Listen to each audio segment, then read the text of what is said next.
my beloveds. Dad's about to walk out the door. And I have already... Yeah. Honey, I did hug. I hugged a minute ago when I was, it was all around the house. But yeah, hug me again. Yeah. Love. Bye, baby. Love you.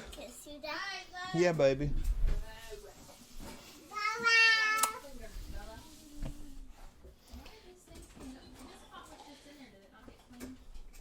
Hotter shoky pocky walkies. Hey, is my journal down here? Daddy, bye, shalom. Shalom, dude. That means this one that was on the table? Yes, thank you, my darling. And hopefully there's a pin in it. Do you want a pen? I just need to make sure I got one. I think there's one in here. Hey, what time is it? I have red, orange, green, and purple. Oh, here's a black. But I don't Black. know if it works. That's fine. Well, Just it's hand kind it of to me. low. Here, take a red one in case. Thank it's you, low. baby doll. Bring my pens back. Okay. Shalom, everybody. Shalom. Shut the door, Daddy, please. Shalom, Dad, bye. Love you, son.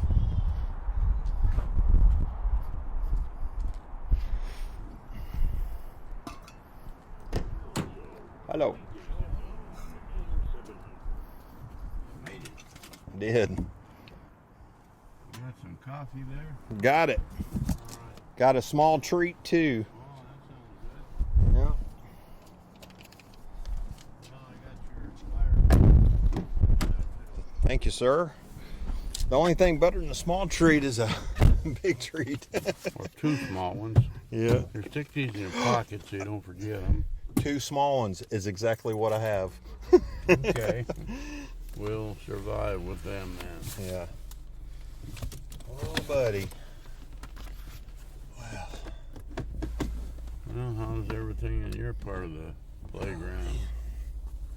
well, it's another trip to Eagle River for me every day. Working out all right? It is. It is. Okay.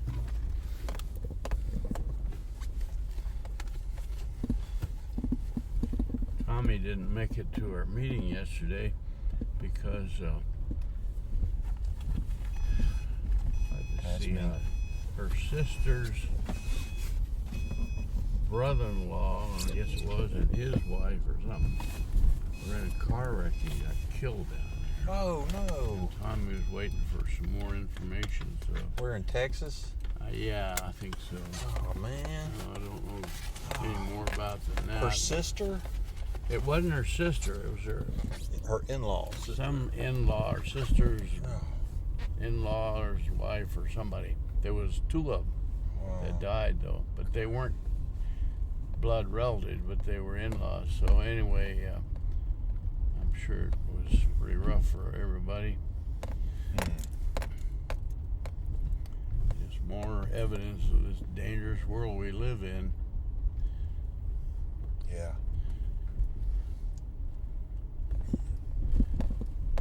Being born into this world introduces you into a fatal operation.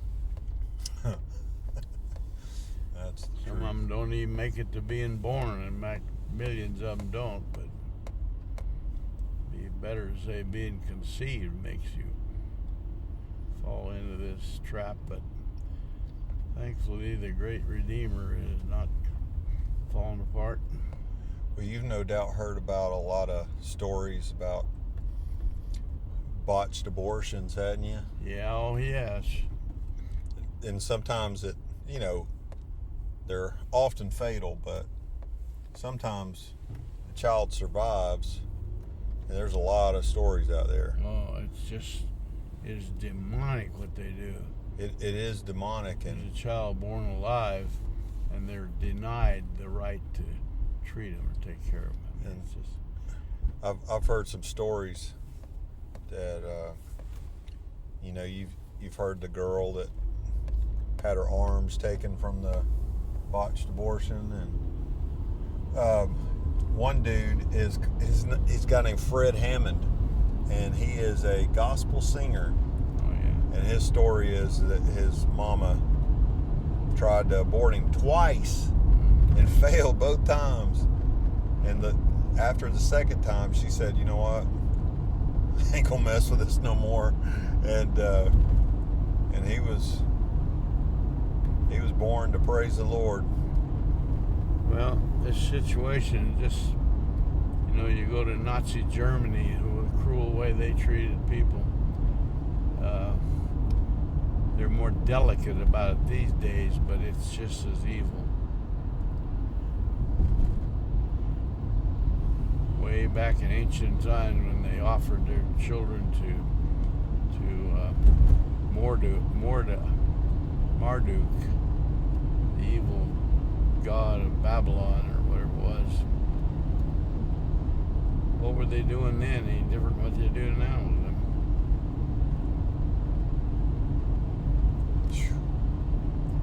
Well, they got one victory though. Amy Barrett got Yes, sir. sworn in. She Yeah, is man. now a member of the Supreme Court.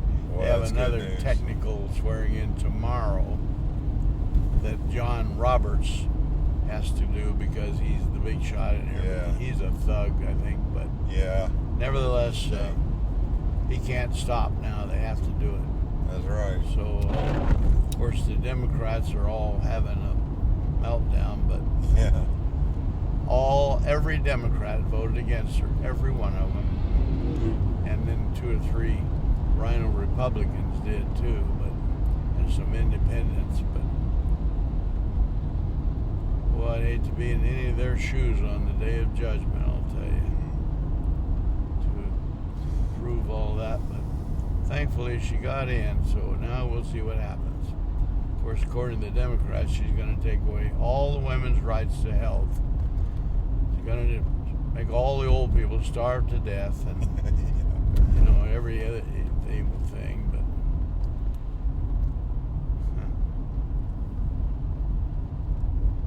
Well, one thing I'm grateful to have seen in my lifetime, you know, when I was a little youngster, it was when, the world was falling apart in the late 70s. yeah, And I remember that. And then I remember kind of the breath of hope that came from Reagan and his Yeah. statesmanship, you know. Yeah. Because all I knew, I was a kid. I didn't know much about his politics. I just Yeah. knew that he seemed like a good man. he And- is and was. And he spoke well. Yes. And it made you proud to be an American. And he would say stuff like that. yeah, I'm proud to be an American.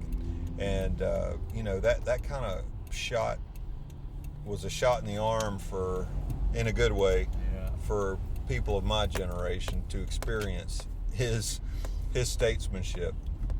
And, you know, some of the classical moments in his presidency, like yeah, Mr. Gorbachev tear down this wall yeah, and that whole thing.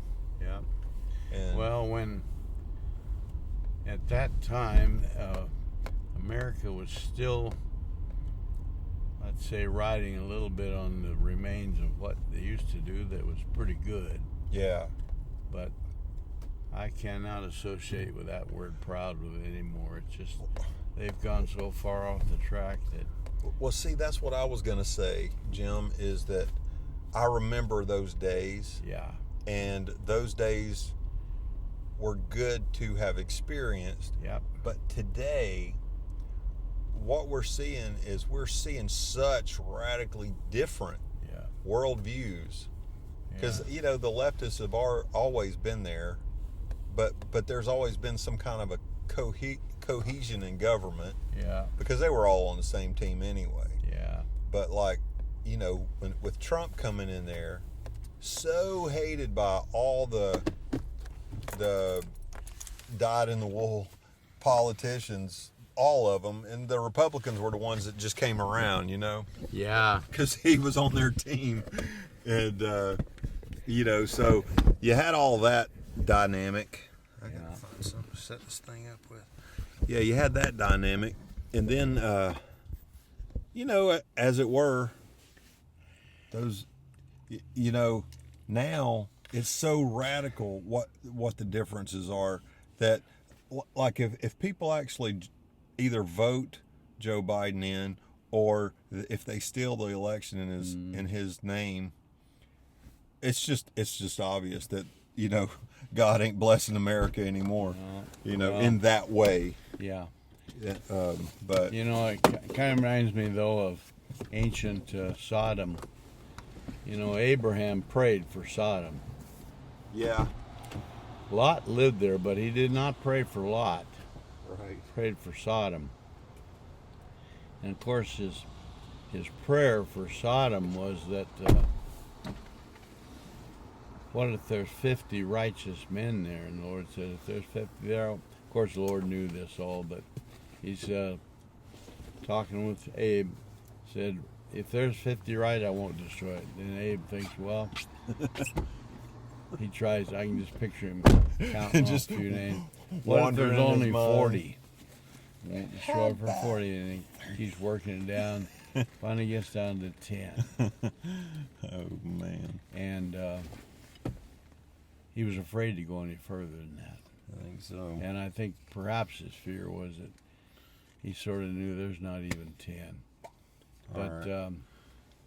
anyway, what I'm thinking with all that is that it may be one reason why the Lord has not destroyed America is there may be 10 people here who are still faithful. And I'm using that in just a figurative sense. I'm sure there are many more than that, but America is a lot bigger than Sodom was, and there wasn't 10 in Sodom. And there are a lot of people here that are genuinely praying for mercy and for help. And I don't know what'll come of it all, but thankfully this was a real boost hearing about Amy Barrett Yeah. getting in. Well, I think the theme of what I was trying to convey with my words is that, there's no mixed choices these days. Trump is what he is, Yeah. but he also stands for American ingenuity, like hardly anybody has in our day. Which that take one. Take that one. I'm okay. offering you at the top there. Oh, And okay. there's one more where that comes from. So They're goody. yeah, they're good. There's those. I forget what they call them, but they're good. I think they're called little goodies. Yeah.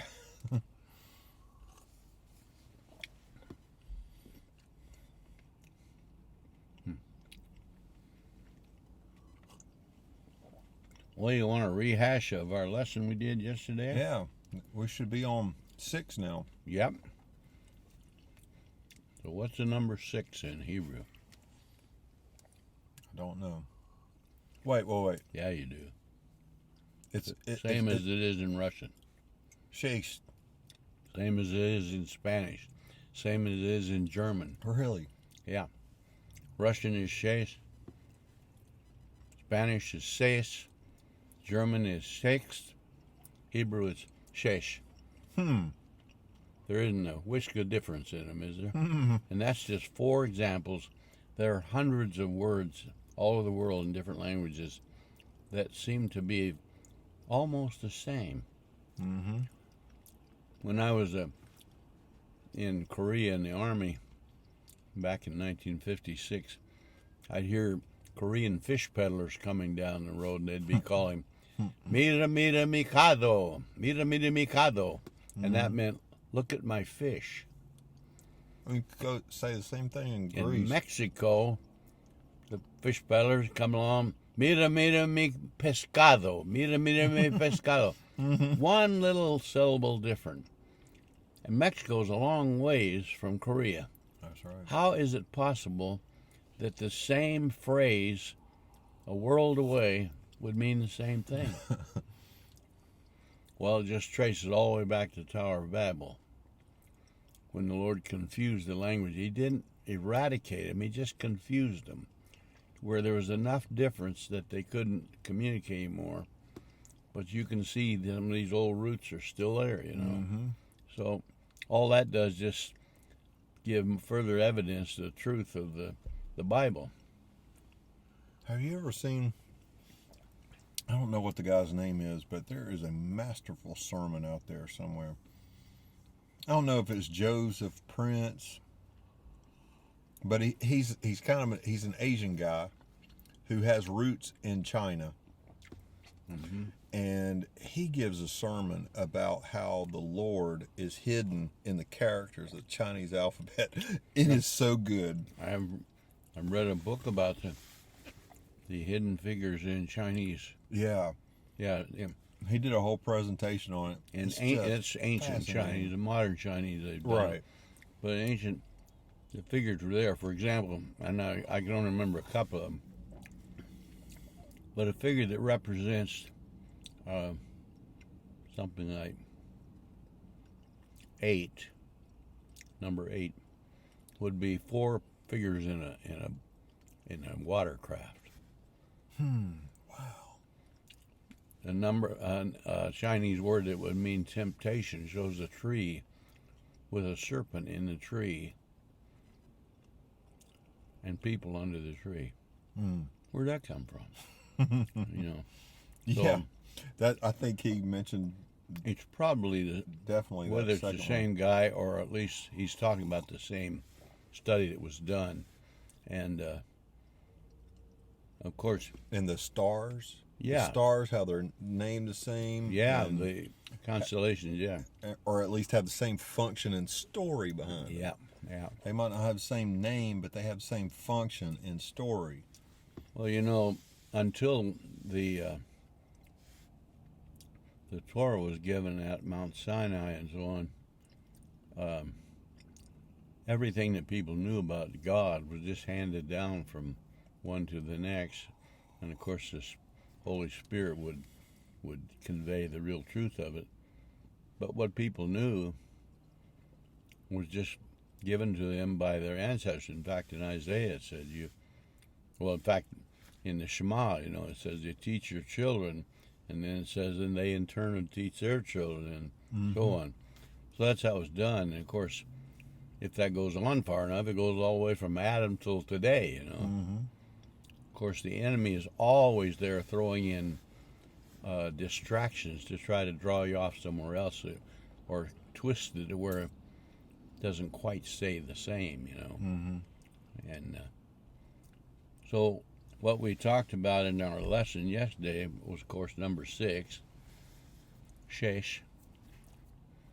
How is Shesh spelled in Hebrew?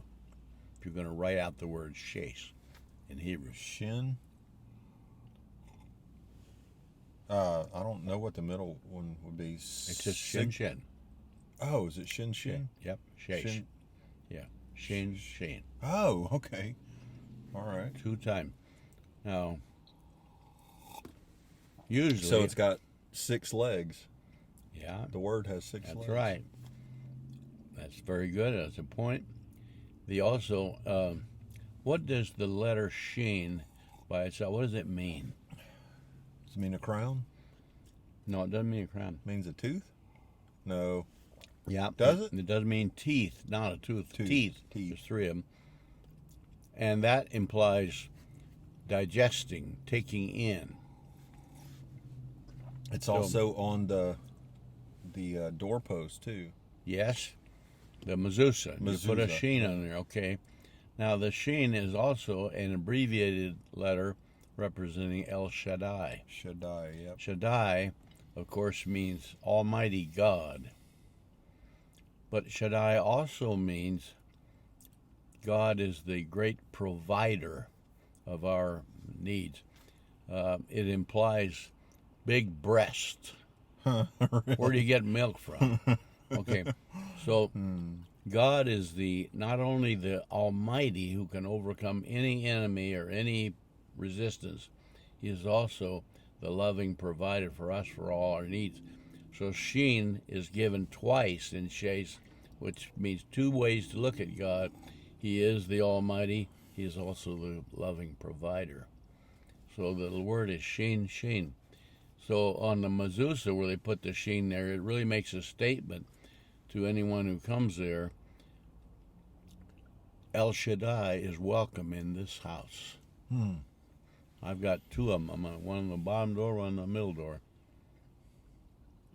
And of course, most people think that means you're a Jew. Not necessarily, but I sure love that concept of a little statement that says, Almighty El Shaddai is welcome in this house. And if anybody wants to misinterpret that, it's their privilege.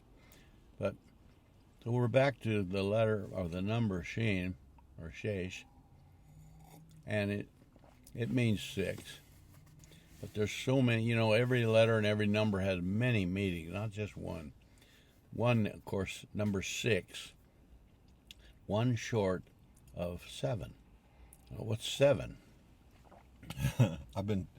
I looked at 7 all weekend, believe it or not, Jim. All right, what's in 7? Everything. Every other number. Well, 14, 28, 57. well, what's the number 7? It's Imply. Sheba. Sheva. Sheva, not Shiva. yeah. Beersheba means the well of 7 or 7 wells. Well, Shiva means it has the meaning of perfection, yeah. completion. All right, what's perfect? What's complete? Well, What's absolute? What's the way everything should be? that's perfect. What? What's that? What's perfect? Oh. God is perfect. Is there anything else besides God that's perfect? Anything else besides God? I don't guess so. Not in this. You don't guess so. Everything he made was perfect No. in the way that he made it. Wasn't perfect. It was good. Is there anything that could equal what God is? No. Even his creation, if it were the same as he is, then it would be equal to him. True. What do the astrologers think? Creation is greater than God, or just as much, Yeah. or is the only thing. So, of course, only God is absolute. Only God is perfect. Even what he makes. The creation was good the way it was made, but what happened to it? Okay. It was attacked by an enemy, and the creation was unable to stop the effect of the enemy. So what do we got going now? What's happened to the creation? Is it good anymore? It's good. It But is? it's corrupted. Well, It's got corruption. I'm going to put 1 drop of arsenic in your coffee. You go ahead and drink it now. It's all good, except for 1 little drop. So don't worry about that. Just filter that out, huh? Yeah, I see what you mean. Only God is perfect, nothing else. So 7 represents God himself and all that he is. Not all he's made, but all that he is. And His character, his Matthew 25 says, Heaven and earth may pass away, but my words will never pass away. Well, what's his word? himself. Himself. In the beginning was the Word was God, the Word was God. The heaven and earth, now, it doesn't say heaven and earth will pass away. I don't believe it will pass away. But he's saying what you think of as being so absolutely everlasting forever, my word is more everlasting than that. It's more eternal than eternity itself. I mean, we're walked off into an area we're not big enough to even comprehend it. Yeah. But he's putting things in a way that's saying, what I am and what my word is so great that even eternity can't compare with what it is. Mm-hmm. So we get back to Sheva, 6, and that's 1 short of 7. Yeah. What does Romans 3:23 say? You know, All fall short. yeah, all sin All sin comes falls short. short of the glory So of God.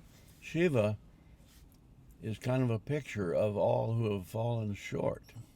6. The number of man is 6, isn't it? Yeah. the number of the demonic Antichrist is 666, 666. Now, that doesn't mean you go around looking for somebody with a license number that says 666 on it or something like that. You know, people play these kind of games, and it just draws them up. The enemy loves that. Yeah. Find a license that says 666. That guy's the Antichrist. Or find some number on a billboard or something, you know. But the Lord said, you know, usually the number 3 is a reference to God himself. He is the threefold presence of the Creator. But the enemy is a what do you call it? A counterfeit of truth. So the enemy takes on a threefold position. But all 3 of those come short of the glory, don't they? So 6 can represent shortage, but it also has a good side to it too. Because what is the 6th Jewish feast in the list of feast days? Number 6 is what?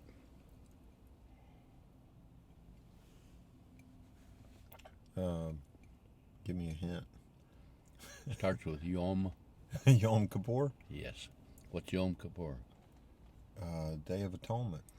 What's atonement? It is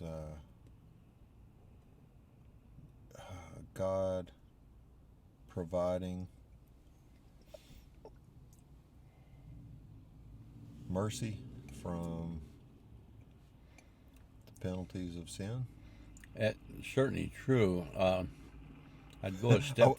I was trying my best Yeah. to give a good. Well, you did definition. good. Go a little farther than mercy. Mercy is a wonderful word, but it's kind of a negative word too, isn't it? It is. What does mercy actually mean? It means withholding punishment when Yes, it's deserved. I will not punish you. That's Right. really what it means, isn't it? Uh-huh. And that's great. I'm sure happy about that. I need it all the time. But Yom Kippur is not about what God will not do. It's what He will do. So mercy is good, but what is it that He gives mercy is what He praise. won't do. What is it that He will do? He will redeem. Yes, He redeems. He lifts you up. He brings you out of the slave market. He changes you from being a lost number 6 Yeah. into something. And so 6 also represents what God is doing now. Why is Yom Kippur necessary? Because we fall short. Because we're number 6. It's necessary for God to do something with His number 6, Yom Kippur. So in other words, the atonement is a work of God to bring salvation to those who desperately need it. Isn't that kind of right? So our 6 causes God to do something about our 6 on the 6th feast day, Yom Kippur. And so 6, even though it often represents man's shortages, it also represents what God is doing about the shortage. Mm-hmm. So all the prophecies, in fact, the entire Tanakh, is one long explanation of what atonement is, isn't it? Why did Abraham take Isaac up to Mount Moriah? What was the purpose of him doing that? I learned a new word. Korban. To bring something to God. Yes. In fact, the Pharisees misused that. Yes. And they said, Yes. you can deny your taking care of your aged parents and use the money and you can call it Korban. Mm-hmm. I'm going to give it to God instead of to my parent. Right. Think God's happy with that gift? No. No, he said that's a misuse. So That's weeding Yeah. out. so anyway, that number 6 represents our problem and what God has done about it, and the reason He has a Yom Kippur is because we need it. Mm-hmm. And in fact, if it weren't for the Day of Atonement, and by the way, that's a fall festival. We just went through it just a few days ago. It was Yom Kippur, but if God did not do that,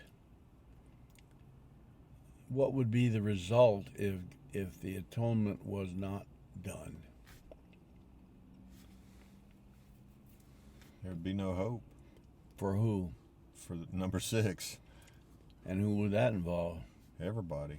And what about the rest of creation? It says the creation is in a position of futility, suffering, because of the sin of man. Yeah. So if nothing's done about the sin of man, what's going to happen to creation? It's It's gonna going to perish go on too. the way it is forever. I mean, there's no hope for anything. Rotten and fear. The entire, and disease. and of course, if God's plan of creating and making things and so on, if it was all destroyed, then what's God got to think about after that?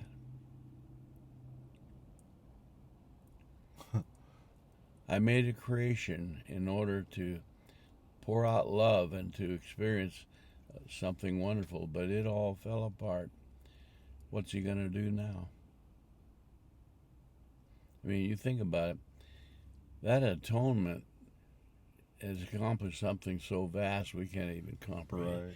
Even God's own success required. He didn't go to the atonement just because He felt like doing it. He said, this is the only way I can make it work. Yeah. I mean, there was no other way, and He did it. And, Well, we have a small view of salvation, don't we? When we personalize it so much. pathetic, but you think about it, every single thing that we can even imagine would have failed without the atonement. So how great was that atonement? I mean, it accomplished everything that must be done, isn't it? Yeah. So number 6 is a pretty big word. It's a letter or Yeah. number. Now, the letter that has the number, the value of 6, and the 6th letter, you know what that one is? Aleph, Bet, Gimel, Dalet, Hey, Vav. Vav. Okay. How do you spell Vav in Hebrew? V Aleph V, or Yeah, well, it's just VV. yeah. It's just Ve, and actually it'd be Ve. Yeah. Ve. Now, and you know what it looks like. This, Yeah, by the it's way, like a I got one. stick. I got one here for you. Oh, good. I'm collecting them. You want some more juice Yes, yet? I want some of everything, but just a minute first. Okay. I got to show you this. Okay, She's there is a Vav. yes. Okay. Now, it's the 6th letter.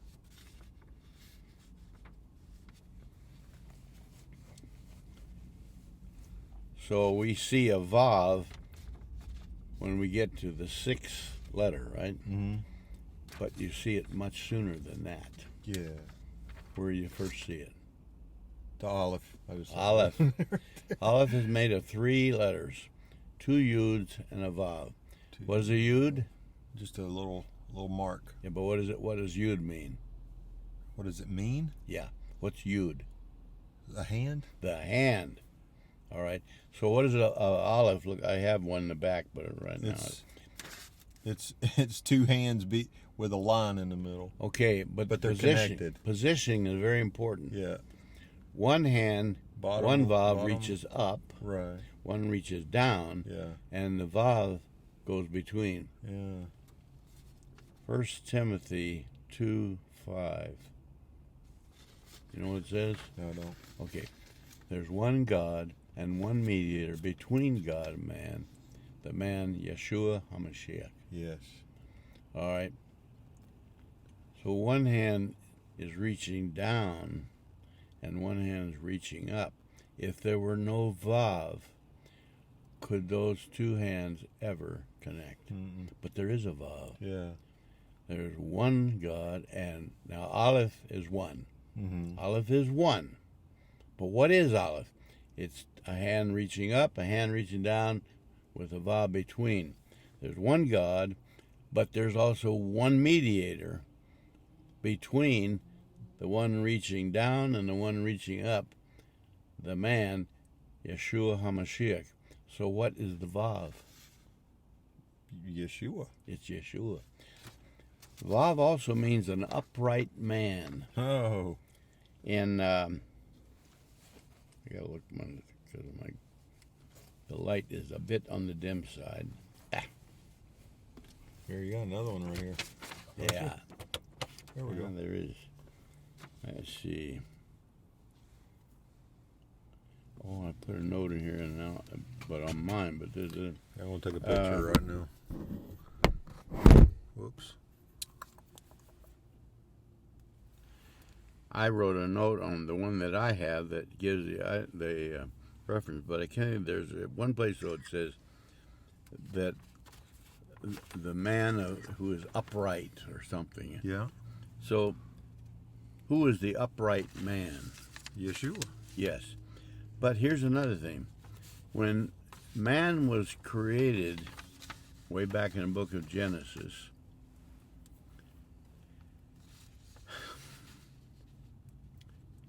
He was made out of the elements of the earth, but his life was breathed into him by the Spirit of God, wasn't he? So the dust of the earth cannot live by itself. So if you could have seen Adam the minute he was created as dust from the dust of the earth, what would you think you'd see if you could see it right then? What would he look like? It looked like a mud pie. No, not like a mud pie. Looked like a man. He'd look like a man, but it would look like a statue of a man. There's no movement, there's no life, no breathing. Probably. But he would look Probably not perfect. He would look just like a man should look. Yeah. But there was one thing missing. His breath. He had no life. He was Yeah. not alive. So it says, then God breathed into him. What is breath in the Hebrew? Nefesh. Ruach. Ruach. Yeah. Ruach. What's nefesh? That's soul, right? Can't Yeah, remember. it is. It's Okay. soul. And- That's why I get them confused. Yeah. But I Well, should. breath is ruach, Ruach. and ruach kodesh means the Yeah. Holy Spirit. Holy. And ruach can also mean Ruach. wind. It can mean air. You know, air, a breath means air is moving. You're going in and out. You know, you can have air in you, but if it's not moving, you won't live. Right. So God breathes into him. So then he was given a job to do, a job that he was to do. What was he to do? To watch over the creation. Yeah. To And- caretake it. Yeah, and in our translation, the word is he was to rule over creation. Now, that doesn't mean to be a tyrant, but it means creation would be subject to his decisions and his so on. But now he was created with the life, the breath of God within him, and of course, he walked with God. What do you think God was talking to him about all the time they were walking around in the creation? How it works, probably. Okay, now your job is to rule. Okay, here's what you do in this case. Here's what works. Here's what these kind of plants need. Here's how you take care of it. Here's what you can eat. Here's how you fix it. All kinds of instructions about how to do the job. Mm-hmm. So, as Adam was walking in fellowship with God, he is being taught and instructed about how to do what he's given to do. All right. If you could have seen him at that point, what would he look like? If you could see him at that point where he's been walking with God, learning from God, and so on. Probably got some joy on his face. And what else about him? He looks very alive. Does he look like a ruler? Does he look like someone who knows what they're doing? Yeah. Why? Why does he know what they're doing? Because he's getting it straight from Yeah. God. And does he look appropriate for the job? Yeah. I mean, and when he would approach any part of creation, whether it was an animal or a plant or a mountain, would that part of creation respect him? Yeah. Would they listen to him? Would they bow to him? Mm-hmm. Why would they? Because that would be their nature. And because that's who he is and that's who they are. Yeah. Okay, and up till day 7, Mm-hmm. everything was looking great. And then one day he blew it. Mm-hmm. All right, now when he threw away his relationship with God, saying, I want to be my own God, what happened to his status as the ruler of creation? It was destroyed. It was Yeah. taken away. You look around creation these days, what happens when a hurricane comes into Louisiana? Oh boy. Can people stop the hurricane? No. What happens when a tornado comes through a town? Can they hold it off? Yeah. What happens when lightning strikes? Anything you can do to stop that? Or if there's an earthquake and the whole place caves in? Or if there's a pandemic of the coronavirus, what can you do about that? The creation has now the situation reversed. Instead of him ruling over the creation, creation is ruling over the man. Now he was created by the Lord, who is called the upright man. And if God creates a man and breathes his life into him, then what does that man look like? Just what he's supposed to. He looks like the upright man, does he not? Yeah. Doesn't it say somewhere that the Lord says the day will come when you will appear like him? Yeah. Right now, sorry, you're number 6. Yeah. But if you are in fellowship with God and listening to God, what's he making you into? Oh man. Evolve. He's making you into a vav. That's a Yeah. wonderful word. It's Yeah. just a tiny little word, vav, vav. Ve, vav, vav. But it just has a tremendous picture. This is a picture of our situation as 6, one short. God has done Yom Kippur, the 6th feast, in order to take us from being that failure that Adam was back to being not what he was before. It was good what he was before, but the problem with what he was before was he was still in a position to listen to the words of the enemy. So when God restores his people, they're not just going to go back to what Adam was. If we just went back to what Adam was, then what happened to Adam could happen again to us, could it not? It's not good to just go back to what he was, because when he was, before that fall, he had a wonderful position, but he had a destiny that was ugly, didn't he?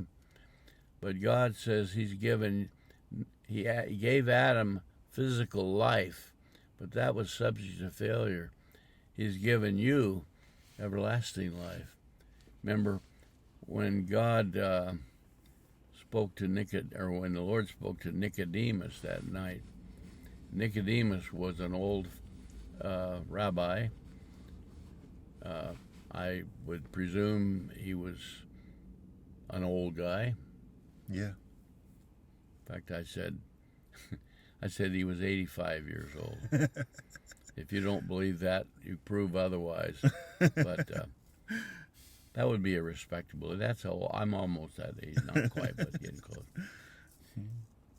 But Nicodemus had been teaching Tanakh for. By the way, how old do rabbis have to be before they become a teacher? I don't know. 40? I think it's age 20.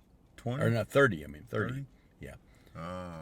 Makes When sense. did Rabbi Yeshua begin About to teach? 30. About 30. So that would be in keeping with Tanakh. So if he's 85, how long has he been teaching? 50 years. 55 years. 55 years.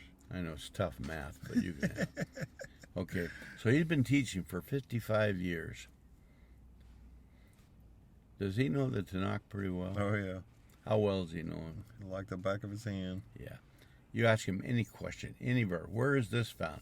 exactly. He knows it. He can quote it to you. Yeah. He's studied it for years. He's taught it to, one way to learn something, to teach it to somebody else. Yes. And it'll hammer it right into you. Yeah. So when the Lord said, you have to have a new beginning,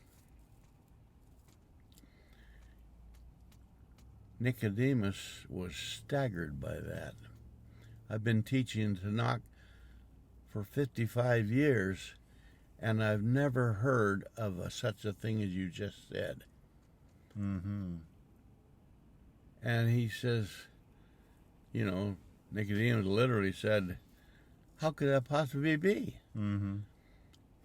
Now, when the Lord said you got to have a new birth, what did Nicodemus think he meant?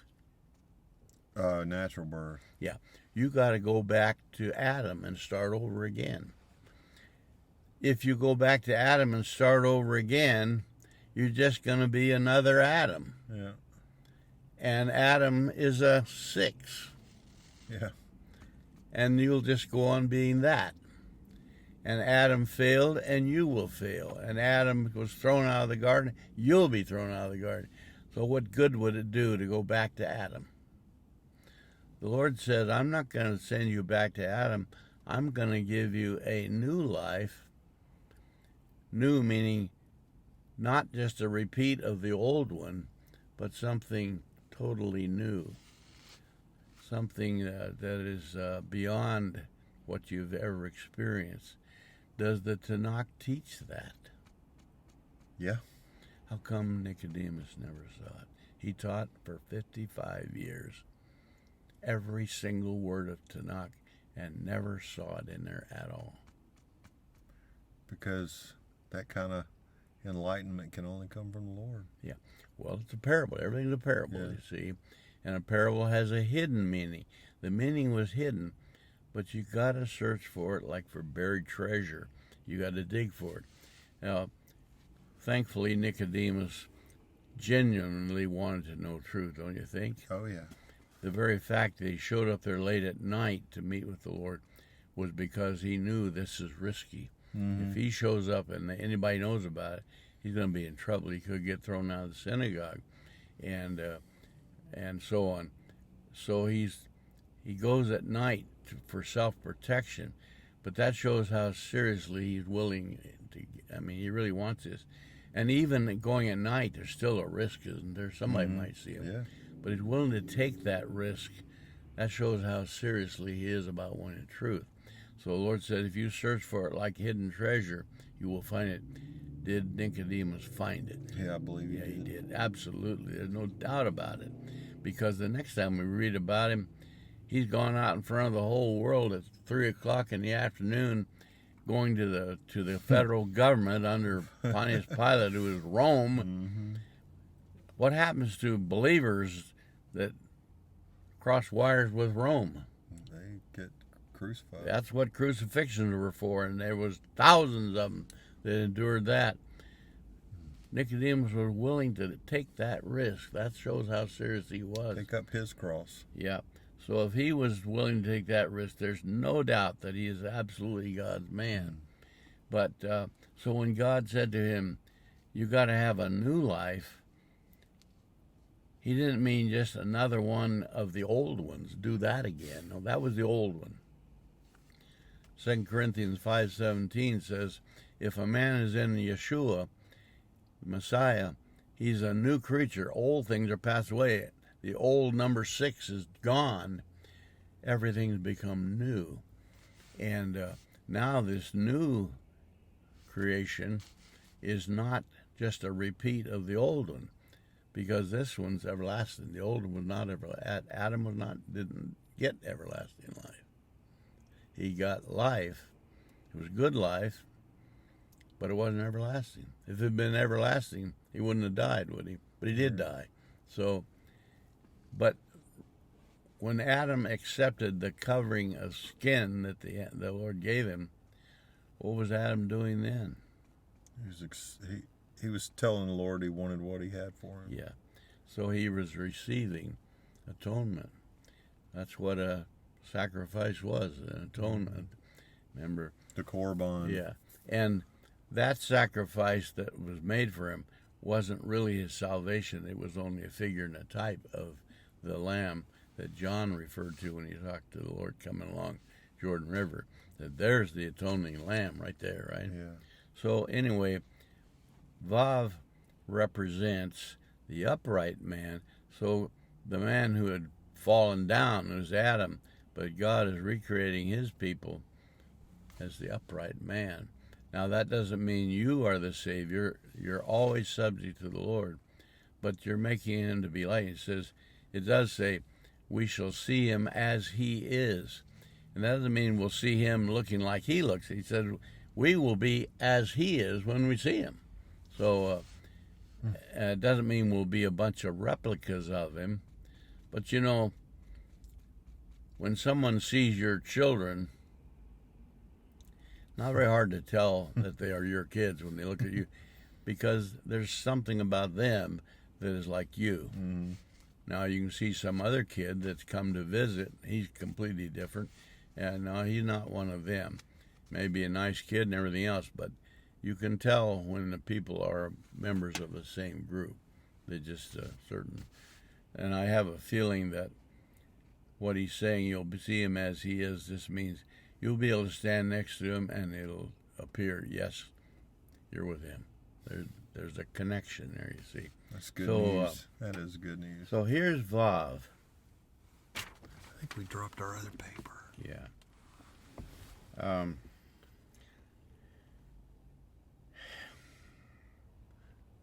Yeah, it says, atonement brings back the uprightness that was lost in Eden. Mm-hmm. So, okay. And then there's some other references. Revelation refers to 7 churches.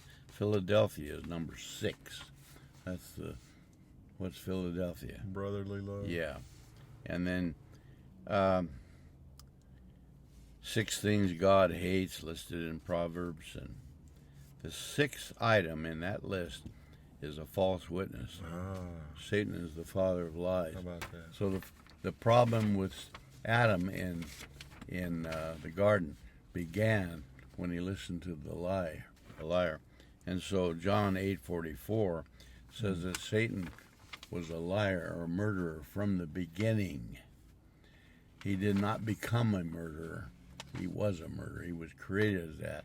And I brought out this. I said, how many murders do you have to do to be a murderer? None. How many do you really have to do to be a murderer? Well, none. You don't have to. How many lies do you have to tell to be a liar? None. You just have to be a liar. You just have to be a liar. If you are a liar, then as soon as you start to talk, what are you going to do?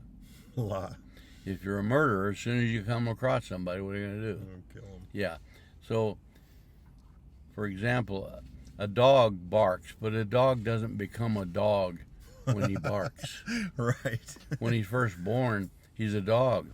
And then after some time begins to grow up a little, then he starts barking. Mm-hmm. That doesn't make him into a dog. It's just what dogs do. And you don't have to bark once to be a dog. Just be a dog. And when the time comes, you'll bark. So that's the way it is with Satan. Satan is everything he was ever made to be. He didn't become that. It's a very popular teaching that Satan used to be a good angel, Yeah. and then he rebelled. There's nothing that says that, you know, and it's not true. If he were a good angel, he would never have rebelled. Couldn't possibly. Okay, so we saw that. Also, Vav, when it's used as a word, it means and. Mm. If you'd said in Hebrew, Ani rotze lechol ve'lishtot. That means I want something to drink and something to eat. Or That's good. Ani Your lessons are working. Ani me ve'ata, me and you. The word "they" means and. Mm. Now, and is an interesting word. What does and mean? What is the word and? What does it mean? Well, it's kind of like the olive.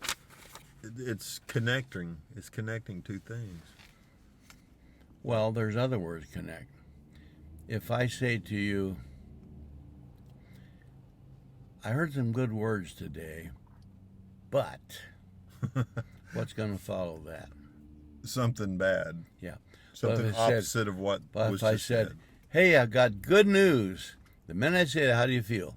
Good. And then I tell you the good news, and then I say, and what else? What's going to follow them? And I got some bad news. No. Or more and- good news. More good news. More good news. But means bad news. Right, right. When you put a but in the middle, that destroys erases whatever came first. If you say, I bought a good car, but there's something wrong.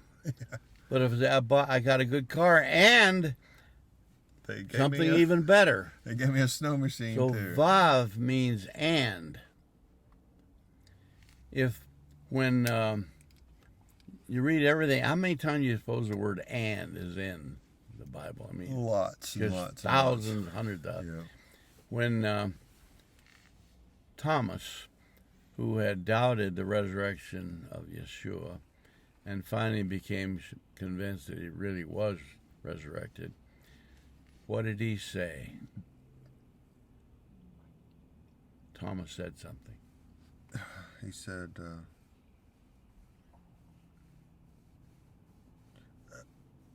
He said, go ahead and what? He did say and, didn't he? Yes, he did. What did he say? I can't bring it up He to said, my my brain. Lord My Lord. and my God. Yeah. Okay. How many times you read in the Tanakh, goodness and mercy will follow you? Yeah. Which one do you want most? Both. Goodness or mercy? I want him and. And says, this is good news for you, and this is good news. Yeah. You want to drop either one of them? No. No. Or you'll say, Package love deal. and faithfulness meet together. Yeah. Or you'll say, here's David going out after Goliath. Remember, Saul doubted that can't work. David can't possibly. He said that giant is a veteran soldier. He'll wipe the dirt with you, you know. And then David come up with an interesting little story. He said, I was tending my father's sheep. A lion attacked. And then a bear attacked. What happened? And the Lord gave him into his hand. What did he say? He said, I killed him. Mm-hmm. A lion and a bear. They. Mm-hmm. And then he added, I'm going to go out and I'm going to kill that giant. Now, when he went out, and then he added this, the God who gave me the victory over the lion and the bear will or also give me victory over this giant. Also means the same as and, doesn't it? I have this, also I have that, so and also mean the same. He will also give me that giant. So, when you see that word and, it connects one thing to something that's equal to it, or something, it's like saying you're adding it to it. Mm-hmm. I'm gonna have some more coffee. Yeah, man. I got a bug cross-wired in there. That All right. coffee really goes good. Here's the cream. If you want any more, we'll have to go to Fred Meyer's and get some. That'll do it. They have these really nice bottles of creamer in there. Yeah. Portable, and I got another goodie too. Okay, now I got another thing that you gotta see. The other one fell on the floor. Oh, we need that one. Okay. Very I important. think it hit somewhere. Yep. Oh. Got it. Okay, open up. Oh, yeah. That looks good.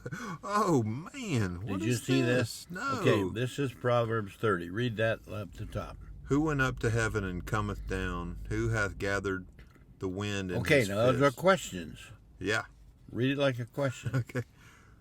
Who went up to heaven and cometh down?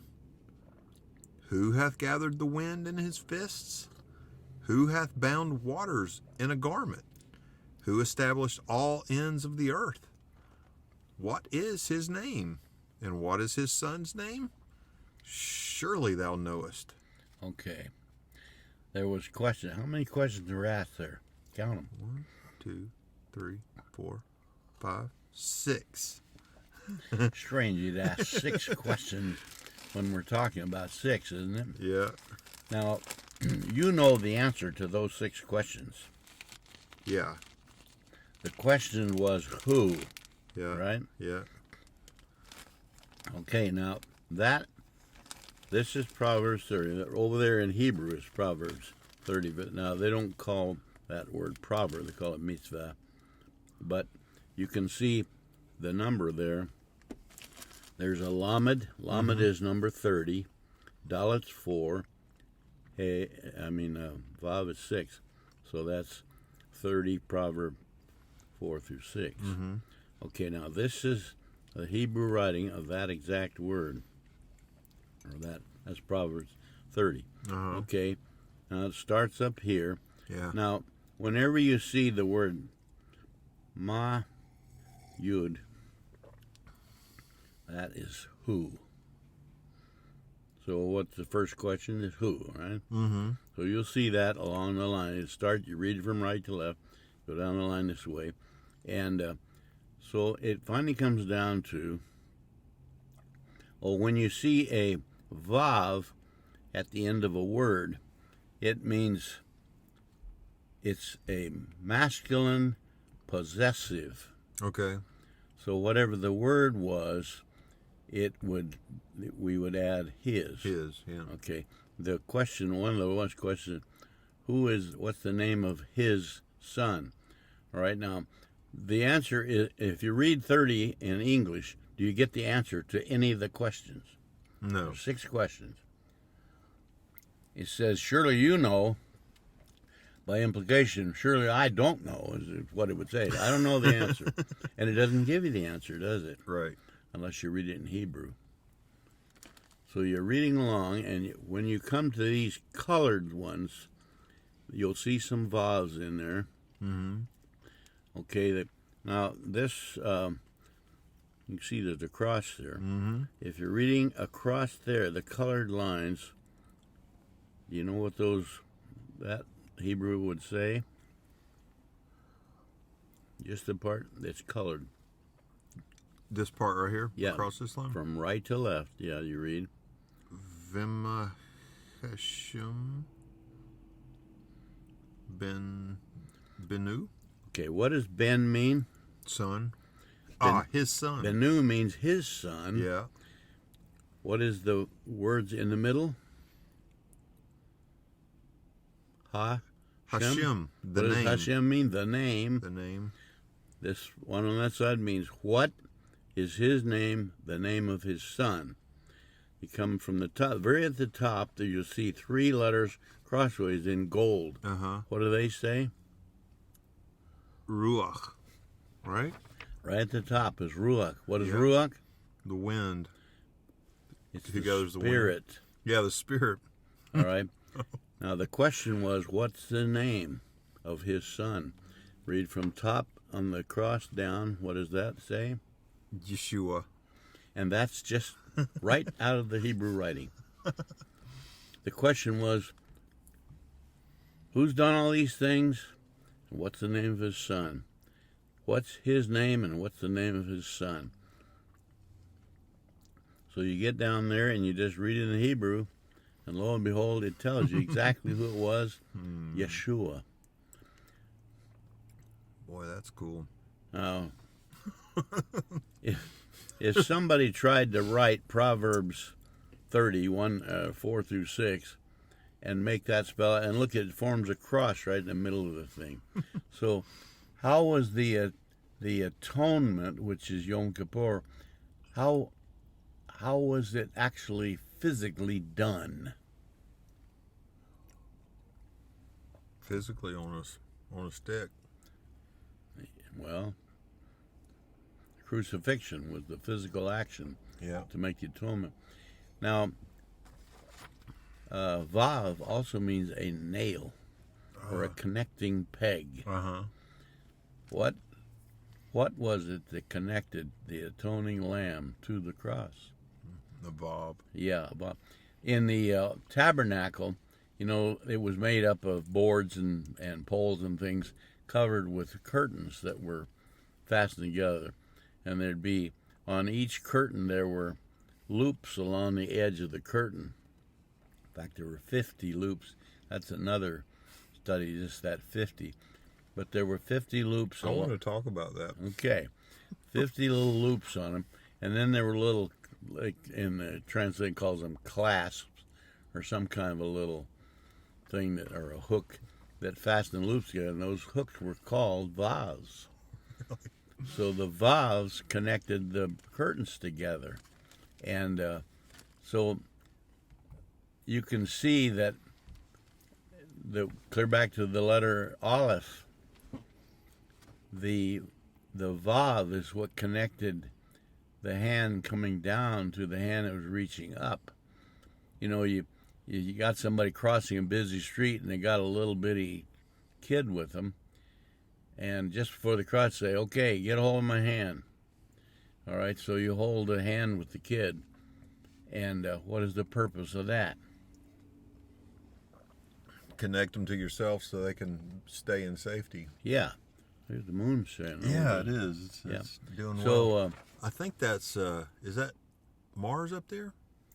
I think that's a street light. No, wait, Oh, yeah. up It above. sure looks red, doesn't it? It does. I think that is Mars, Yeah. the red planet. Yeah. So anyway, here's someone's crossing the street. They look at it, they hold my hand. Now, the purpose, of course, is for their protection.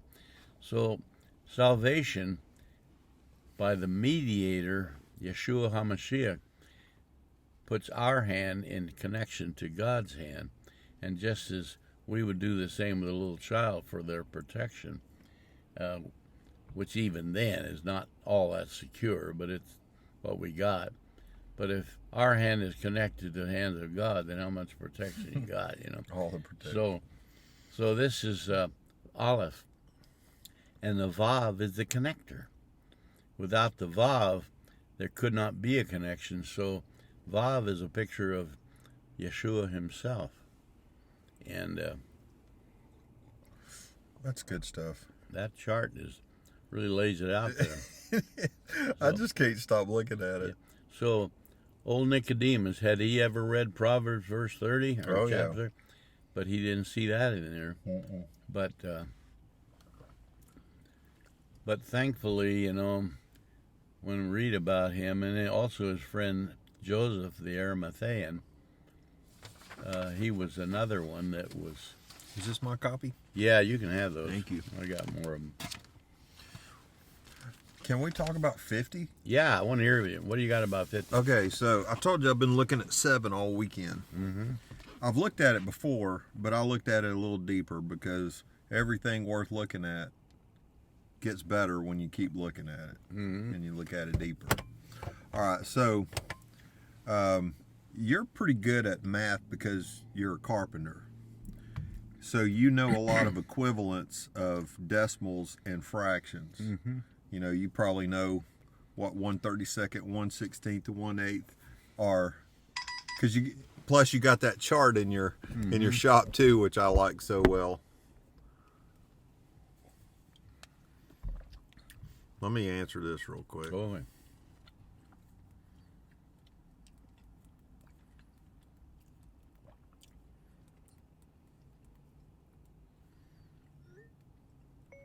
Plus, I could show up at your garage with a cup of coffee too. My friend Dennis. Okay, so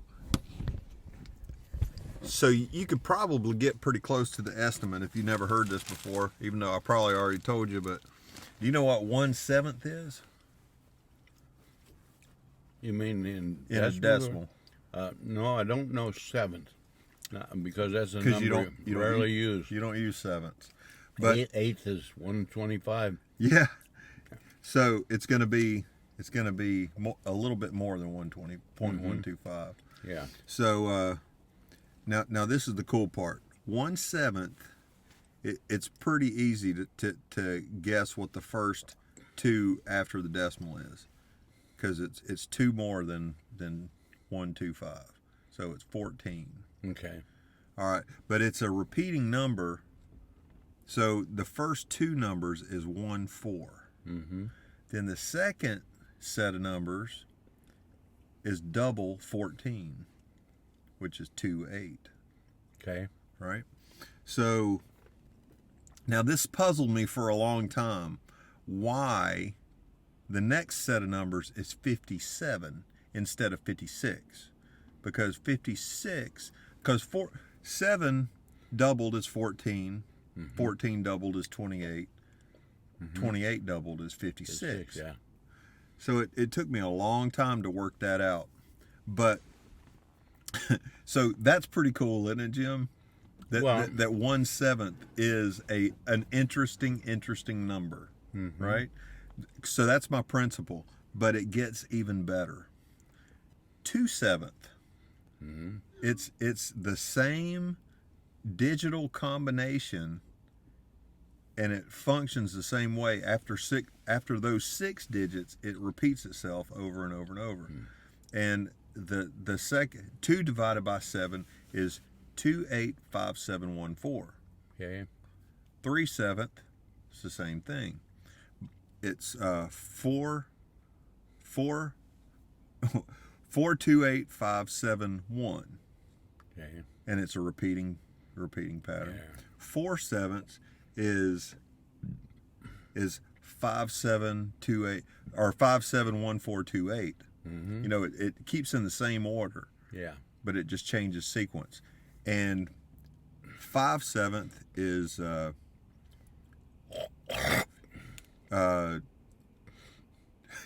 it takes me a minute, but what they do is they go in order. The numbers go in order.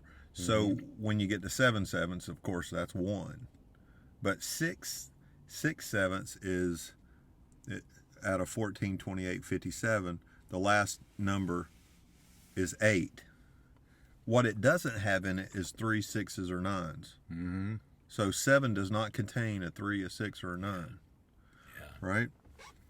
So the cool thing is that when you look at all the, I don't know exactly what it's called, but when you take 1 and divide it by every number, I think that's called reciprocal, when you call it the reciprocal.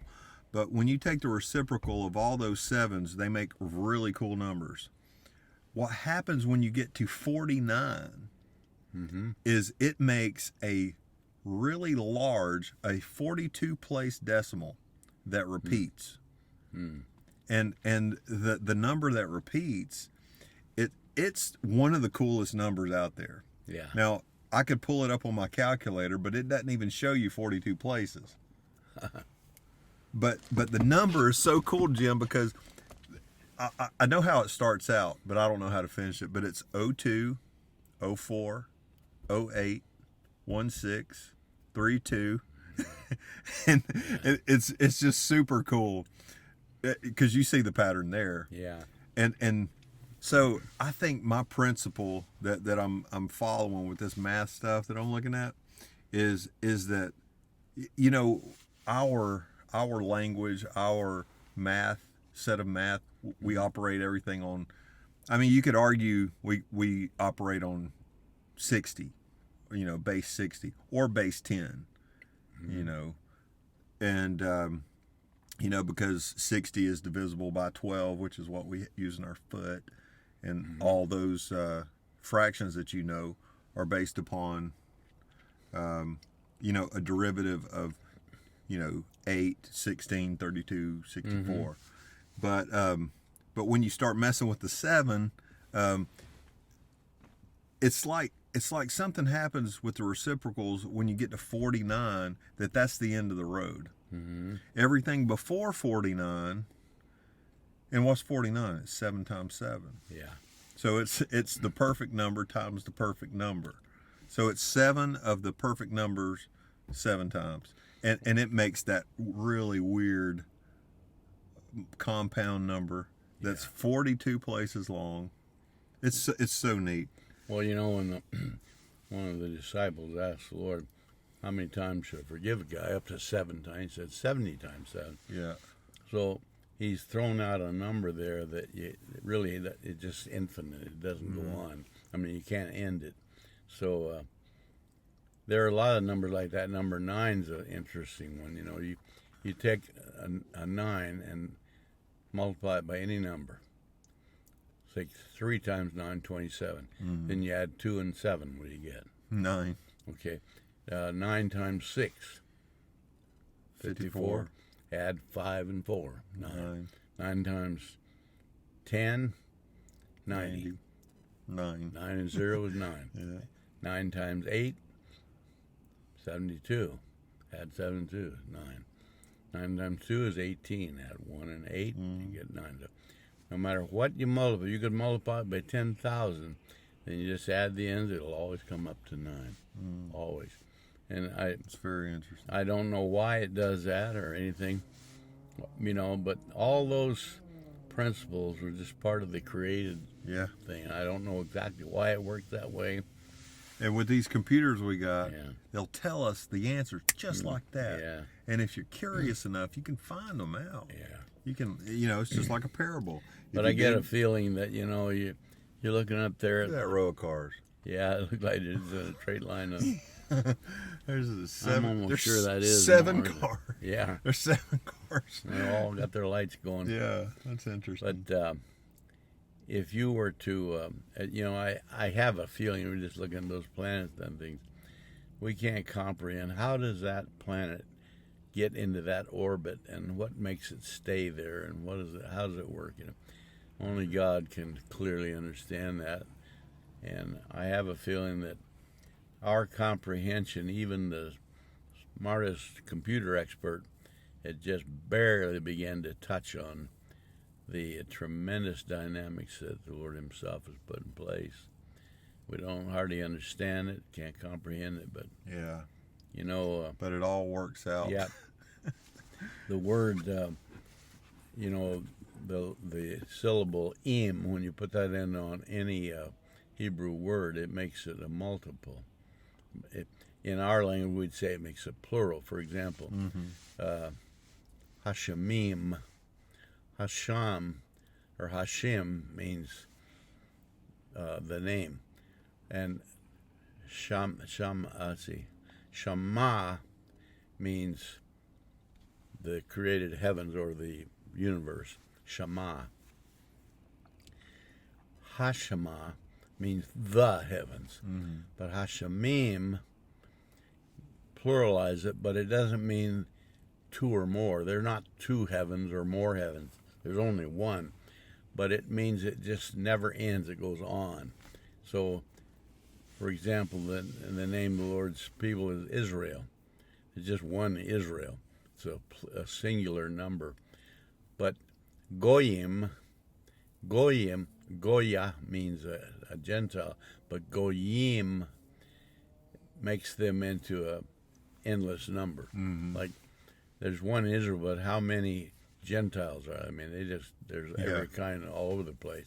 And when the time that they first heard that word, way back in ancient times, there was the countries of Mexico and Canada and so on hadn't even existed yet.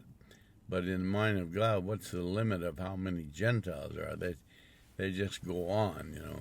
So, but these are all just principles that God Himself has put in order that makes everything work. And the best we can do is just slightly begin to comprehend what He's doing, you know.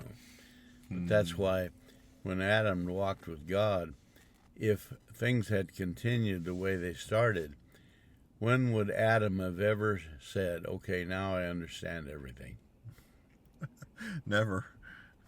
You could never understand God. Brain couldn't pack it Yeah. in. You know, it just the concept that it says somewhere that in the ages to come, God would reveal himself to us.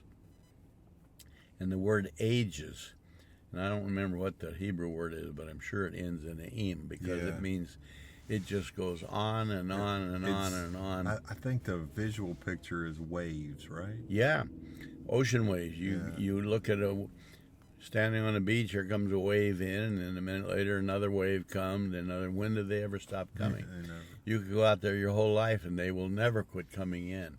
And so it just pictures that in our concept, everything has to reach a final point where it stops.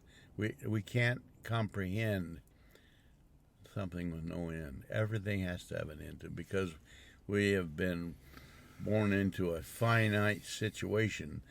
What does the word finite mean? Means has an end. Yeah, it comes from the same root as the word finish. Yeah. There has to be an end of it. Finito. There has to be a beginning and an end. We cannot comprehend something that has no beginning and no end. It's just, our mind can't handle that. God is eternal. When did God start being God? He just is God. He is, and when will he quit being that? So we can't. We just can't imagine how. Then how is he what he is? He never had a beginning. He's just there. Because he's the I am. And our poor little mental capacity just simply can't answer that. So all we can do is say, okay, I don't understand it, but that's what you say, so I'll just agree with it. But it does say in the ages to come he would reveal himself. Now I don't think, would he ever come to the place where he'd say, okay, that's my story, that's the end of it. Mm-hmm. Would he ever say that? Mm-mm. So we can't even there understand, but he's going to keep saying, no matter what you think you've got, the word they means and. So it means there's more. Oh, you got this. Did you like that? Yeah, that was great. Well, there's more. So you give them more? Wasn't that wonderful? Yeah, that was one. There's more. When does they ever end? So Vav just adds to it. Yeah, we're looking at that little word Vav, they, and it's just like a picture of the eternity of God, you know. The letter Vav, the upright man. And all these things are all contained in that one little word Vav. And it's interesting that in English translations, many times they will translate it as W-A-W. Yeah. Which in our language looks like wow, yeah. And probably would be a pretty good answer, but on the other hand, that's not Hebrew. Right. Hebrews don't have such a word as that. It's Vav. In fact, that was a question raised in our lesson. You know, Psalm 119 is 22 paragraphs.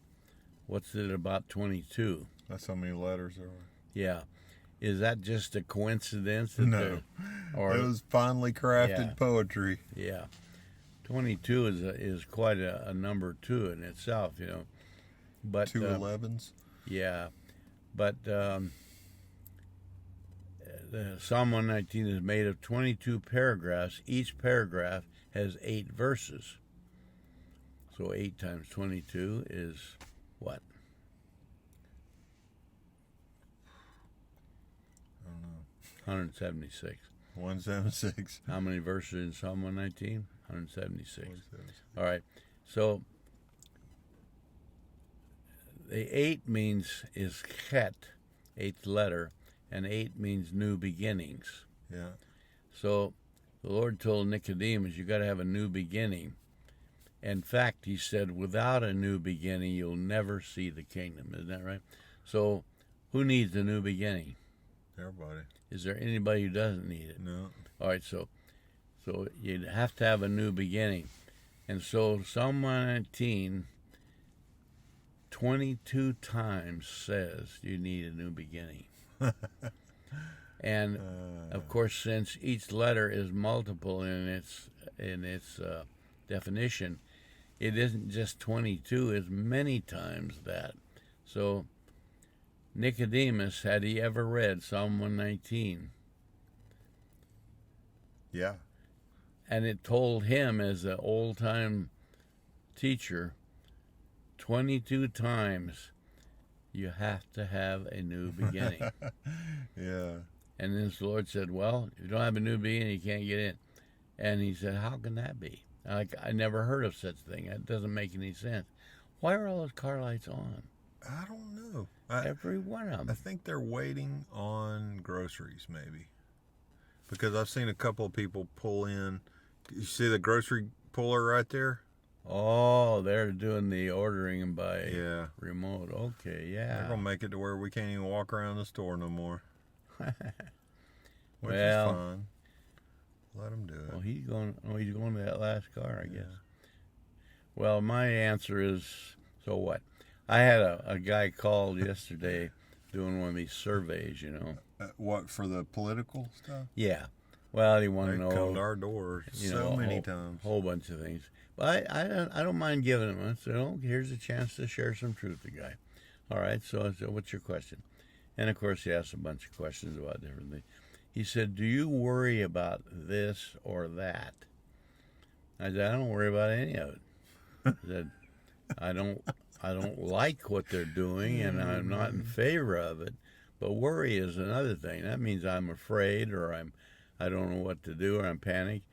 You know, God says over and over, don't worry. I got it under control. Just listen to me. So I'm concerned. I care about the fact that the schools are misleading the kids, or that some politician wants to promote abortion. I don't like that, but I'm not worried about it. Worry, that's right next to fear, isn't it? Mm-hmm. And so I'm not going to worry about it.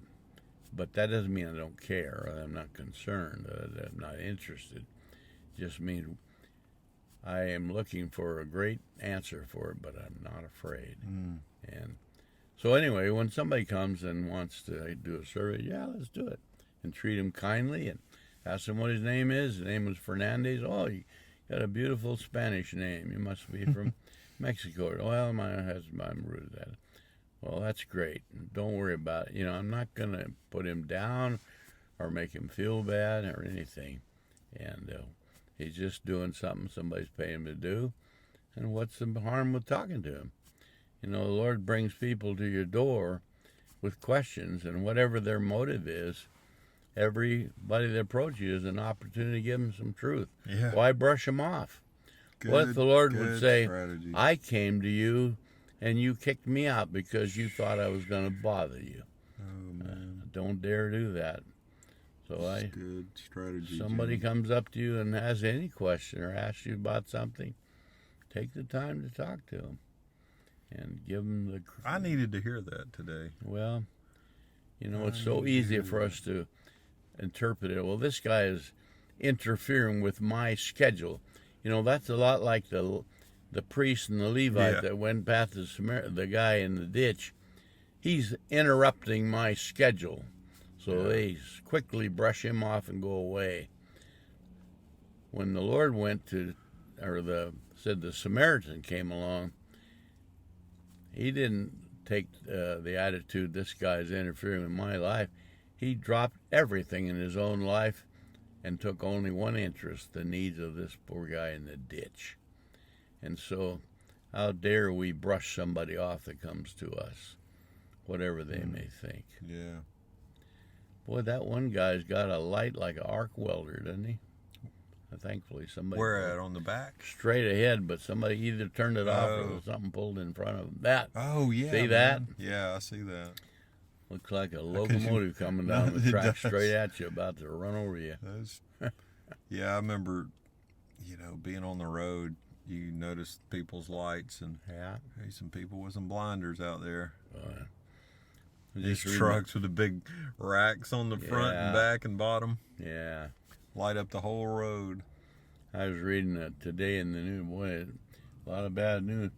In Las Vegas, an old lady, 60 years old, was riding her bicycle in a bike lane. Along comes a van, 60 miles an hour, they think. A guy pulled over into the bike lane, leaned out, and hit the woman in the back of the head with something. She fell down and died. Wow. But the guy fell out of the van, rolled 130 feet, and hit a lamppost and killed him. Wow. Now, the driver of the van is being arrested for murder charge. Wow. But you wonder what demonic spirit must be in somebody that would do that to somebody for no reason, just because they want to kill somebody, you know. And it's just terrible what people will do, and there's no end to the. I remember when I was in the Army Korea, I missed some really good opportunities because I was too chicken hard to do the right thing. I was riding in the back seat of a Jeep with some guys at night, and we were going someplace, and they went to pass a guy riding a bicycle, and the guy on the passenger side in front opened the door and hit the guy, knocked him off the bike, and they all laughed at that funny thing to see a guy fall. And I didn't say a word. I didn't do nothing. And then another time, we were walking along some of us someplace along a little trail in Korea. Here come a Korean woman carrying a basket of laundry on her head. She had just washed it in the river. And as we got to, one of the guy pushed the laundry off her head. And I didn't kill him. I should have killed that guy. But I didn't do nothing. I thought many times, what a terrible thing. I should have done something there.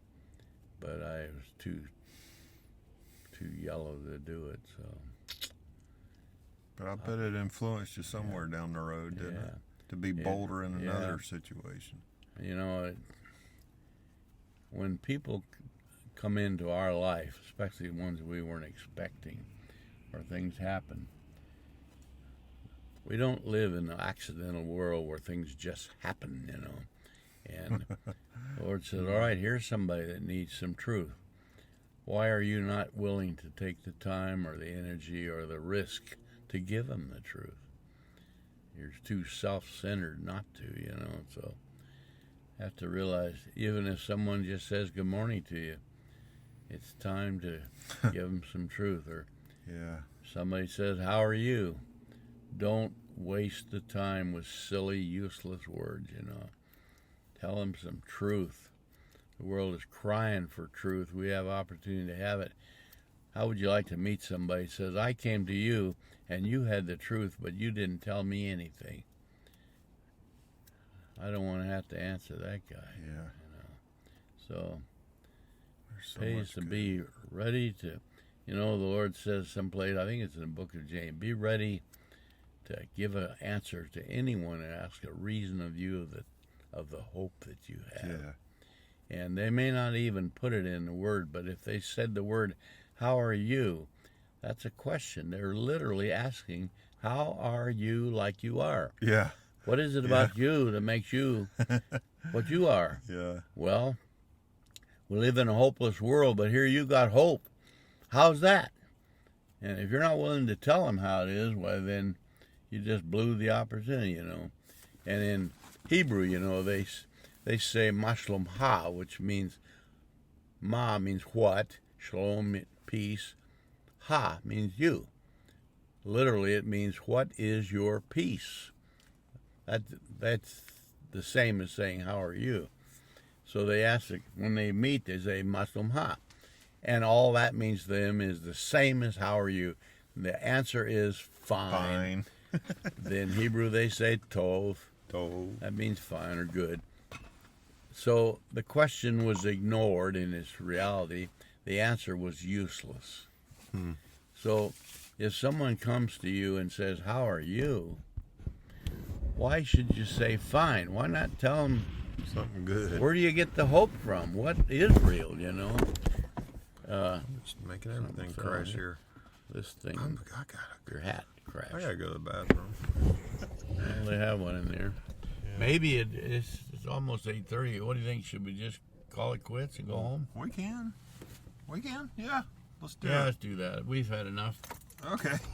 I told everything I know, and you still don't know anything. So,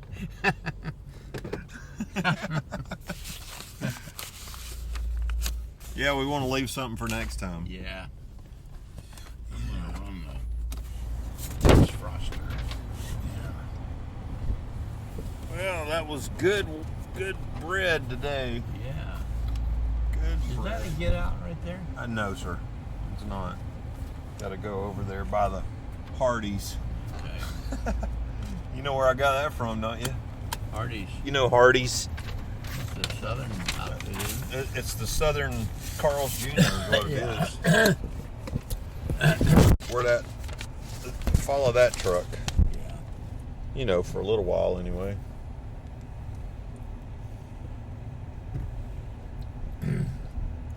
When we were years and years and years ago, I built the house for Julie and their family down there. Yeah. And Hardee's had peach milkshakes. Oh, buddy, I bet that was good. And I don't know if they have them anymore or not, but they did.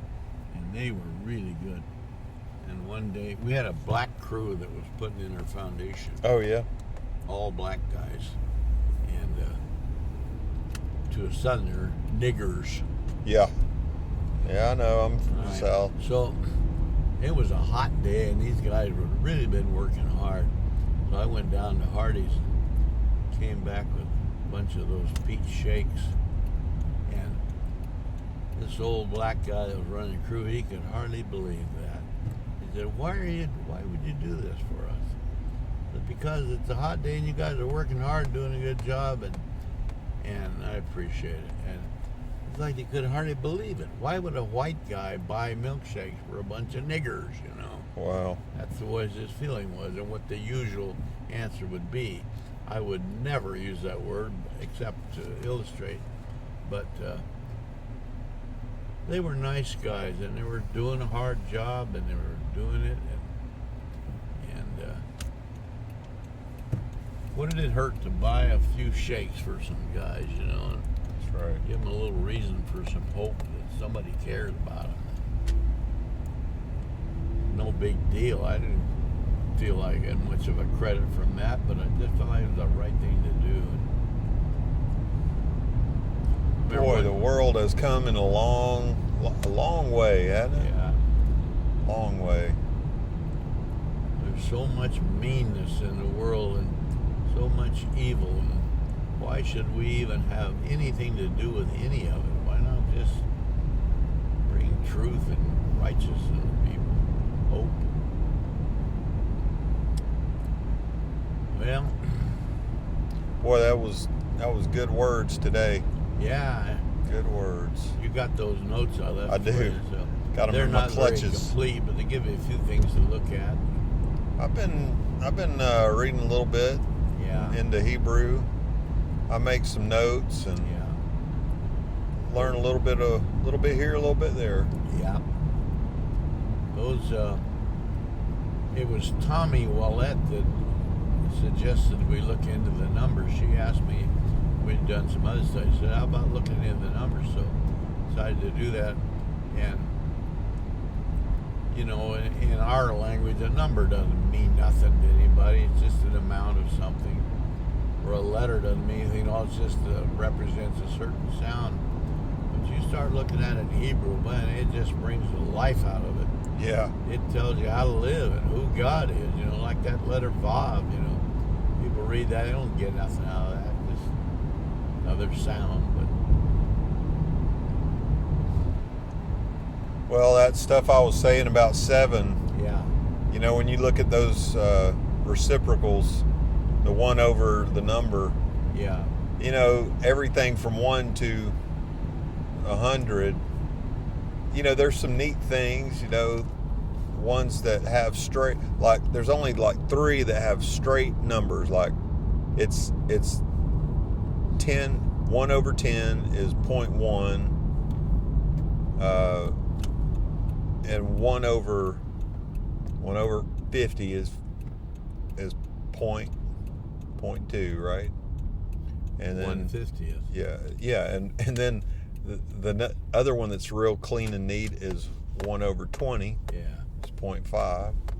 Well, in the Hebrew, in any language, I guess they have ordinal numbers and cardinal numbers. Right. And in the creation story, there's only one cardinal number in there, and that is the first day. What we call the first day is not called that in Hebrew. It's called day one. First is an ordinal number. So when you have the first of any, is God the first God? He's the one God. He's not the first. If he were the first God, then by implication there would have to be a second. If there's a second God, then there must be a third God. And how many gods would there be? They go on forever. He's not the first God. He is the only God. He is the one. And so in Genesis 1, it says in beginning, and it begins to talk about the creation. It does not say this was the first day, because it says it was day one. It says Yom Echad. Yom Echad, that's right. Because you can only have one beginning. Yeah. The ordinal numbers, the second, the third, the fourth, imply there is another following one. But there's only one called beginning day, because once it's begun, there's no other. If you have another beginning, then you'd use a ordinal number. Is that why Nicodemus was so flabbergasted? Perhaps, yeah. Because he never heard Now, in fact, a new beginning before. the Lord said you have to have a new beginning. If you use ordinal number there, then it would be like there'd be a second beginning. But that's not what it is. You have to have a new one, which means the old beginning was done. You're not just going to repeat that. You're going to start off with a whole new life, a new beginning. Yeah. So the beginning of your new life is not just the second day of your old one. Yeah. That would make no sense. Yeah. So the idea that the cardinal number represents the only beginning, but after that you have the second day and the third day and the fourth day, because they keep on going. But you don't have more beginnings, you just have the one as far as creation goes. So the only time you see the word create in the Genesis account on Yom 1, the one day, there was a creation. The next time you see the word create is when Adam was created. After that, there's the other thing. So everything else came forth. Right? It says, let the earth bring forth the plants, or bring forth the animals, or something. So it didn't mean they were created. So people say, on the fourth day God created the sun and moon. No, he did not. The creation was done on day one. Wow. But on the fourth day, they were brought out, or they were brought into view, or like I said, to illustrate with Mark and those guys, that you might have a toolbox with 1,000 tools. There's tools in there that you've had for years that you never use. Mm-hmm. You've had them in your box, but one day, suddenly you need that particular tool. You haven't used it for 10 years, so you bring it out. Yeah. You don't create that tool. You just bring it out of your box. It's been there all the time. So here's the Lord creates the heavens and the earth, it says on day one. Everything that was going to be in them was in them. Now, whenever time was right to use them, he pulls them out of the box. Man. Now, the next time, though, he used to create, the man was not just drawn out of the box, because the form that he is was, because it's made out of the elements of the earth, but the life that's in him does not draw out of the creation. He comes from God himself. God breathed in him. So, Ruach. yeah. So the idea of a new beginning means you God's had got a to beginning. breathe. God's got to breathe again. Yeah, you had a beginning that was just the descendant of Adam. You're not just going to do that over again. The Lord is going to give you a brand new start that's never been done before, you see. So You know that tool illustration? Yeah. It's exactly why I called you tonight. Oh. Because right before you came, because I had a little wire. There's a little hole about that big, and the Yeah. wire slipped right behind it. Oh. And I can reach with my finger, but I can't pull it because I gotta have Something to grip on. gotta have yeah. something to grip on it. And Well, hopefully that'll I work. told Alicia, I said I could monkey around and do all sorts of things, but the precise tool that you need is the only thing that'll work sometimes. Yeah. So what is it? Some of your electrical wiring for something? Yeah, it's the oven element went yeah. out, so it's got a little slider on there that you kind of slip onto the element, Mhm. so it's not live or anything. It's just Okay. Well, all right. Thank it's you. been fun. So Yeah, we'll saw you very at the much next so. point. And I'm gonna get my things out and stick Yeah. them right there, and so don't run over. I won't run off till you've Okay. said shalom and shut the door. Okay. Okay. Thanks so much. Yeah. I enjoyed it tremendously. Well, And okay. I had a little bit more energy tonight than I did last time Yeah. because that new beginning that I had. Hey, have you heard of the Shehenu prayer? You should I look. can't say that I have. You should look that one up. It's a cool prayer. It's the Shehenu. I can't say it well, but it's I think they say it at the New Year's, and you also say it in other times. But it's a very cool prayer because I'll send it to you actually. Okay. Whenever you start something new, Yeah. you say that Shehenu prayer. It's basically, the same prayer of praising the God of the universe, Yeah. and then you say, who has carried us and brought us and led us up to this point. Okay. And- Well, you know what Rosh Hashanah means? The head of the year. Yeah. And that Shana means do it again. It means to repeat. So Like the Hashanah, waves. A new year means to another year. Now that does not use a cardinal number because we have many new years. Mm-hmm. They go on and on and on. But Shana means to repeat. So Hashanah means to do it again. And so we say the new year, but they'd say like doing a year again. Yeah. And we get that, of course, once a year. So as long as we live, we keep getting repeats, doing it again and again and again and again. So that's kind of another one. But All right. well, get all your stuff. Yeah. And you got coffee I pot. think all I got is the coffee pot and the cup. So Is I everything think in I the will. back there? I don't think I do. If I do, save it for me. All right. Because I got to All right, run then inside. We'll see you the next place. Shalom, and I'm shutting the door. Shalom, shalom.